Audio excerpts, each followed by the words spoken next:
Welcome to I dream. నా పేరు Lumbini. Investment అనేది ఈజీగా గ్రో అవ్వడానికి, త్వరగా రిచ్ అవ్వడానికి కాదు, స్టడీగా మన గ్రోత్ అండ్ డెవలప్మెంట్ ని ప్లాన్ చేసుకోవడానికి మాత్రమే. సో ఇన్వెస్ట్మెంట్ చేసేటప్పుడు యూజువలీ మనం చేసే మిస్టేక్స్ కానీ అండ్ ఎలాంటి మిస్టేక్స్ అవాయిడ్ చేయాలి అండ్ యూజువలీ మన ఇన్వెస్ట్మెంట్ ని ఎలా ప్రాపర్ గా ప్లాన్ చేసుకోవాలి అంటే we need a guide. So ఈ రోజు మనతో జాయిన్ అవబోతున్నారు పిఎస్ చంద్రశేఖర్ గారు, AMFI registered mutual fund distributor. Let's talk to him. Hello sir. Hello madam. Sir, we have something called gold monetisation scheme కదా. అంటే మన దగ్గర ఉన్న ఓల్డ్ జ్యువెలరీ కానీ, లేదంటే బార్స్ కానీ, కాయిన్స్ కానీ బ్యాంక్ లో ఇచ్చేస్తాం. సో దీనికి సంబంధించి లేటెస్ట్ అప్డేట్స్ ఏమున్నాయి?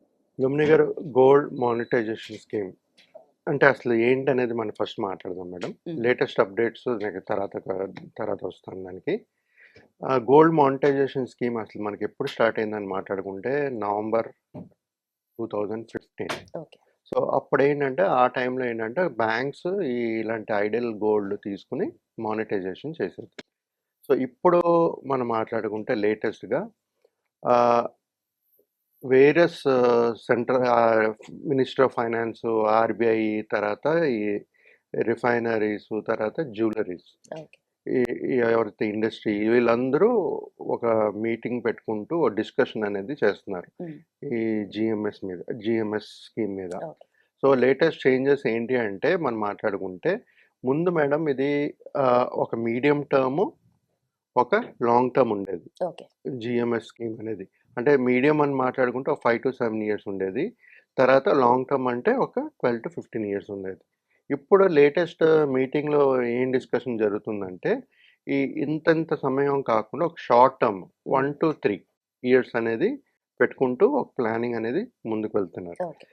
మేడం, జస్ట్ జిఎంఎస్ అంటే జనరల్గా ఏంటంటే ఇప్పుడు ప్రతి ఒక్కరి దగ్గర హౌస్ హోల్డ్లో ఐడియల్ గోల్డ్ అనేది ఉంటుంది, రైట్?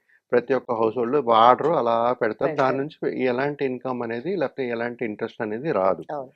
సో అలాంటి గోల్డ్ని మనం ఒక సెంట్రల్ బ్యాంక్స్ కానీ, ముందైతే బ్యాంక్స్లో ఉండేది, ఇప్పుడు ఏం చేస్తున్నారంటే బ్యాంక్స్లోనే కాకుండా ఒక గోల్డ్ జ్యువెలరీ షాప్స్లో కూడా ఒక కలెక్షన్ సెంటర్స్ లాగా క్రియేట్ చేసి రైట్. అక్కడ కూడా గోల్డ్ మానిటైజేషన్ అనేది చేయగలిసే ప్లానింగ్లో ఉన్నారు. సో చేసేటప్పుడు ఏమవుతుందంటే మేడం, అందరి అన్నెసరీ గోల్డ్, ఐడల్ గోల్డ్ ఏదైతే ఉందో అలాంటి గోల్డ్ కూడా మన మార్కెట్కి తీసుకుని వచ్చి మానిటైజ్ చేసుకుని మన అవసరాలు, జ్యువెలరీ షాప్ కానీ లేకపోతే ఒక ట్రేడింగ్, మనకి ఎప్పుడైనా ఒకవేళ మన బంగారం అమ్మాల్సి వస్తే, సో ఇలాంటి ఐడల్ గోల్డ్ అనేది ఉపయోగపడుతుంది. కాబట్టి జనరల్గా ప్రతి ఒక్కరికి ఒక ఇంట్రెస్ట్, దాంట్లో కూడా ప్యాసివ్ ఇన్కమ్ కింద తీసుకునే ఛాన్సెస్ ఉంటుంది. బట్ మినిమం ఎంత పెట్టొచ్చు సార్? దీంట్లో మినిమం అనేది మనం మాట్లాడుకుంటే 10 grams నుంచి ఎంతైనా పెట్టుకోవచ్చు. బట్ ఆబ్వియస్లీ ఎప్పుడైనా ఎక్కువ గోల్డ్ పెట్టేటప్పుడు ప్రతి ఒక్క గవర్నమెంట్ చూసేది ఏంటంటే వాళ్ళకి ఇంత గోల్డ్ ఎక్కడొచ్చింది. మన ఈవెన్ ట్రాన్సాక్షన్స్ కూడా ఎక్కువ పెద్ద అమౌంట్ కానీ ట్రాన్సాక్షన్స్ చేస్తుంటే గవర్నమెంట్ ఈజ్ మానిటరింగ్. సో మనకి వచ్చి మనకి ఇన్కమ్ ఎలాగా ఏంటి అనేది చూస్తుంటుంది. సో మళ్ళీ coming back to gold monetisation గురించి మాట్లాడుకుంటాం మేడం. ఎప్పుడైతే ఇలా గోల్డ్ మానిటైజేషన్ చేస్తారో మన ఇంపోర్ట్, జనరల్గా మన గోల్డ్ కావాల్సినప్పుడు ఈ జ్యువెలరీ షాప్స్ ఎవరైనా సరే ఇంపోర్ట్ చేసుకుంటారు, రైట్? సో ఇంపోర్ట్ చేసుకునేటప్పుడు ఏంటంటే మనం we're spending lot of our US$ reserves ఖర్చు పెట్టేస్తుంటాం. ఇది కానీ చేస్తే మనం ఆ ఇంపోర్ట్ అనేది తగ్గించుకుంటూ US$ అండ్ స్పెండింగ్ అనేది తగ్గిపోతుంది. మనం ఈ మధ్యన చూసుకుంటే ఈ వార్ వల్ల రూపీ డిప్రిషియేట్ అయింది. రూపీ డిప్రిషియేట్ US$ స్ట్రాంగ్ అయింది. సో అందుకనే మన గవర్నమెంట్ కూడా ఏం ఇనిషియేషన్ తీసుకున్నారంటే గోల్డ్ ఇంపోర్ట్స్ తగ్గించండి, కొనడం తగ్గించండి. తర్వాత క్రూడ్ ఆయిల్ ప్రైసెస్ వల్ల మీరు పబ్లిక్ ట్రాన్స్పోర్టేషన్ వాడండి. సో ఇలాంటి ప్రికాషన్స్ అన్ని తీసుకునే దాంట్లో ఒక పార్ట్ ఏంటంటే గోల్డ్ కొనకండి, తగ్గించండి. ఓవర్సీస్ కూడా ఎక్కడికి టూర్స్ గీర్స్కి వెళ్ళకండి అని చెప్పి మొదలెట్టారు. ఇదన్నీ ఒక ప్రికాషనరీ మెజర్గా గోల్డ్ కూడా ఒక పార్ట్ ఆఫ్ ఇంపోర్ట్ చేయకుండా తగ్గించడానికి, right? So that the economy will develop. So madam, ఇలాంటి చేసేటప్పుడు ఏంటంటే మనకి గవర్నమెంట్ దగ్గర ఎక్కువ మానిటరీ అనేది ఉంటుంది. సో వాళ్ళ ఇలా ఉండేటప్పుడు ఎకానమీ డెవలప్ చేసే ఛాన్సెస్ ఎక్కువ ఉంటుంది. దాంతోపాటు మనకి కూడా ఒక monetised interest kind of additional income అనేది వస్తుంటుంది.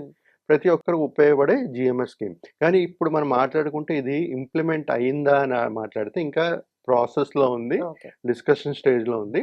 ఎప్పుడైతే ఇది కానీ ఇంప్లిమెంట్ అవుతుందో ప్రతి ఒక్కరి దగ్గర, ఎవరి దగ్గర అయితే ఐడియల్ గోల్డ్ ఉందో వాళ్ళు మానిటైజ్ చేయగలుగుతారు. మానిటైజేషన్ అంటే ఏంటి? మీకు గోల్డ్ పెడతారు. ఫర్ ఎగ్జాంపుల్ జ్యువెలరీ రూపంలో మీకు గోల్డ్ ఉంది. వాళ్ళేం చేస్తారంటే అది రిఫైనింగ్ చేసి మెల్ట్ చేసి రిఫైనింగ్ చేసి తర్వాత జ్యువెలరీ షాప్స్‌కి ఇవ్వడమో, లేపోతే బయట అమ్మడమో. ఓకే. సో, అలాగా చేస్తూ ఒక పాసివ్ ఇన్‌కమ్ చేస్తారు.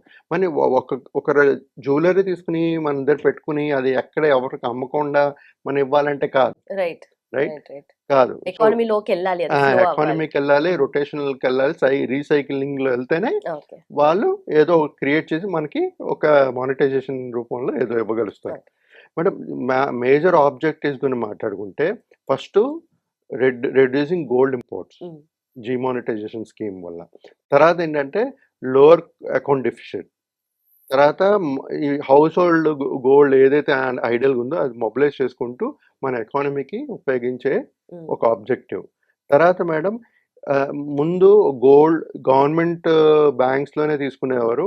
ఇప్పుడేంటంటే ఒక కలెక్షన్ సెంటర్ జ్యువెలరీ షాప్స్‌లో కూడా తీసుకునే ఛాన్సెస్ ముందు ఉంటుంది. రైట్. అంటే ఎప్పుడైతే ఈ గవర్నమెంటు ఇది జ్యువెలరీ షాప్స్‌లో కూడా ఇలాంటి కౌంటర్స్ ఓపెన్ చేసినప్పుడు ఈజ్ ఆఫ్ టేకింగ్ మానిటైజేషన్ అనేది చాలా ఈజీ అయిపోతది. ఓకే. సో, మనకి ప్రాసెస్ ఎందుకంటే చాలా టైం బ్యాంక్‌కెళ్ళేటప్పుడు చాలా ప్రాసెస్ ఉంటది. ఓకే. సో, ఈ ప్రాసెస్‌ని సింప్లిఫై చేసుకుంటూ ముందుకు వెళ్తే మాత్రం ఈ జీఎంఎస్ అనేది సక్సెస్ అయ్యే ఛాన్సెస్ బాగా ఎక్కువ ఉంటుంది. ఓకే.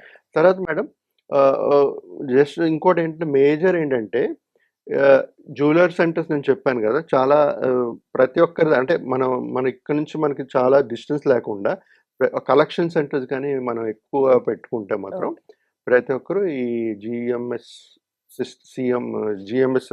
స్కీమ్‌ని మంచిగా ఇంప్లిమెంట్ చేస్తూ ప్రతి ఒక్కరికి మంచి మానిటైజేషన్ అనేది చేయగలుగుతాం మేడం. రైట్. Right sir.